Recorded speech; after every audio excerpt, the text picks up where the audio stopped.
Welcome to PWE Music. I'm Dr. Patrick Englert, and today we have another Beginner Clarinet Academy video. And today we're going to be talking about some things that you might have questions about as your band director's equipment lists come out, and some things that they may specify that might not make sense, or some questions you might have. Or if you're new to the instrument, or maybe even new to music entirely, that you might not know about. So, first thing we're going to talk about is, does clarinet need, or do you want to use a neck strap when you're playing clarinet? And the answer is, if it's comfortable for you and the instrument's a little too heavy, you might want to consider using a neck strap. There's really no downside.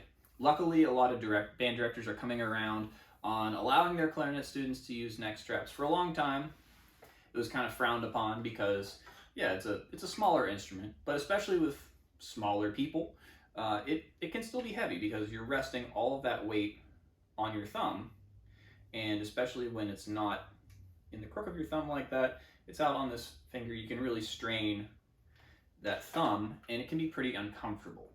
So hopefully your band director is open to clarinets using neck straps, and if holding the instrument on its own is uncomfortable, by all means use a neck strap.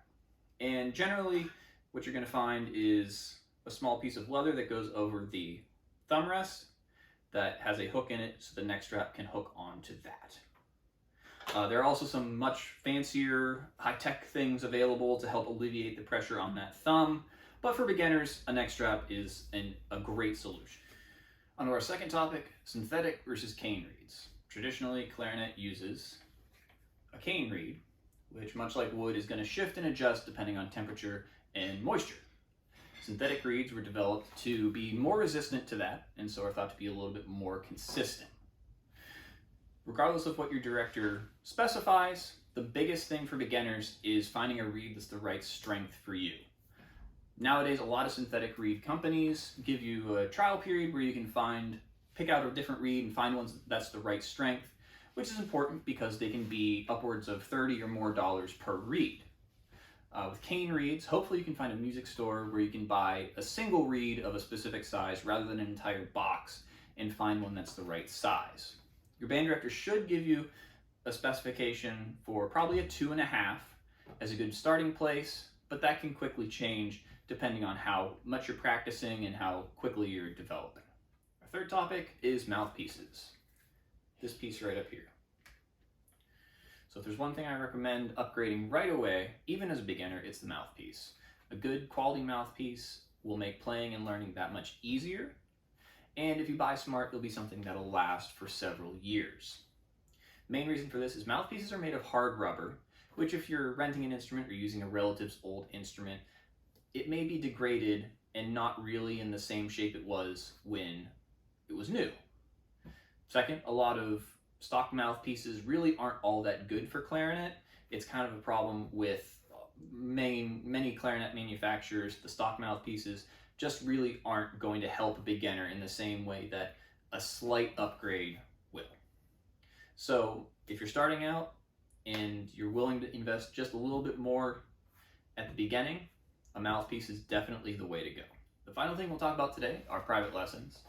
And your director may have recommended that you consider private lessons, and the main reason for this is it's specialized information from an expert on your instrument.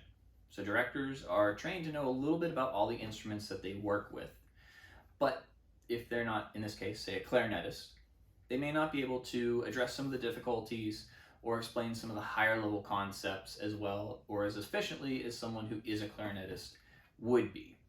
So private lessons aren't just about shoring up a deficiency. It's about giving that specialized information that can help each individual student kind of progress even further than just the intro that they're getting in band class. That about covers everything for today. If you think I missed something, drop a comment. I'll be sure to address it. As always, if this video helps you out, be sure to like and subscribe, and we'll see you in the next one. If you made it this far, thanks for watching through the entire video. I hope it was helpful. Normally this is where I have a card with links to my Patreon and my Etsy, but I wanted to take a second to give you an idea of what you're going to find at both of those. For my Patreon, there's one level, $5 a month, and that's to help keep these videos coming out. I know lessons can be expensive, and I want this information to be able to be found regardless of your situation, whether you can take lessons or not. The $5 a month also gets you access to a PWE Music Discord server, which if it's not up when you're watching this video, it should be soon. And as of right now, that's just an opportunity to ask me questions, get my thoughts on things, and hopefully as the community grows, you'll be able to get in touch with clarinetists and musicians from around the world. At my Etsy shop, you'll find custom woodworking, and applicable to this are custom reed cases. So as a woodworker, I enjoy making accessories for musical instruments, and everybody should have a reed case if you don't.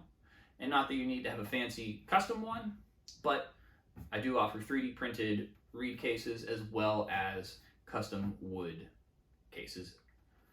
So hopefully you'll check out either one, give some support to the channel, and I'll keep these videos coming.